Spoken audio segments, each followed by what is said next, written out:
அஸ்ஸலாமு அலைக்கும் வரஹ்மத்துல்லாஹி வபரகாத்துஹு. அன்பான இஸ்லாமிய சொந்தங்களே, இந்த புனிதமிக்க ரமதானின் இறுதி பத்தில் நாம் இன்று பார்க்க இருக்கின்ற தலைப்பு உறுதிமொழி ஏற்போம் ரப்பானியாக.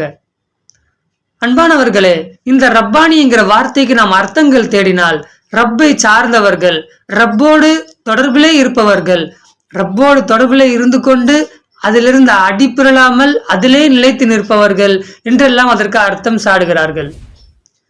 வெறுமனை சந்தர்ப்பங்களில் மாத்திரம் இல்லாமல் தன் வாழ்க்கையின் ஒவ்வொரு அங்கமும் ஒவ்வொரு கணமும் அல்லாஹ்வோடு இணைந்ததாக இருக்க வேண்டும் என்பதுதான் இந்த ரப்பானி என்கிற வார்த்தைக்கான அர்த்தமாகும்.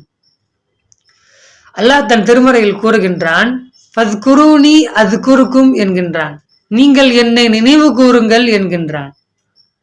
இந்த ஆயத்திற்கு தஃப்சீர் எழுதும் முஃபஸ்ஸிரீன்கள் கூறுகின்றார்கள், நல்ல நிகழ்வோ கெட்ட நிகழ்வோ இரண்டிலும் அல்லாஹ்வினுடைய நினைவு கூறுதல் என்பது அந்த நிகழ்வோடு சேர்ந்ததாக இருக்க வேண்டும் என்று கூறுகின்றார்கள். ஏதேனும் நற்காரியங்கள் நிகழ்ந்து விட்டதா அல்ஹம்துலில்லாஹ் என்று கூற வேண்டும். ஏதேனும் அபாயகரமான செய்திகளை நாம் கேள்விப்பட்டால் இன்னா லில்லாஹி வ இன்னா இலைஹி ராஜிஊன் என்று நாம் கூற வேண்டும். இதைத்தான் அல்லாஹ் தன் திருமறையிலும் வலியுறுத்துகின்றான். இதுதான் அஹ்லு சுன்னாவுடைய கோட்பாடும் கூட. எனவே நாம் பிரார்த்திப்போம், வல்லோன் அல்லாஹ் நம் அனைவரையும் சந்தர்ப்பவாதிகளாக இல்லாமல் ரப்பானிகளாக வாழ்ந்து கலிமாவுடன் மரணிக்கும் நல்ல தௌஃபீக்கை நம் அனைவருக்கும் நல்குவானாக. ஆமீன். அஸ்ஸலாமு அலைக்கும் வரஹ்மத்துல்லாஹி வபரகாத்துஹு.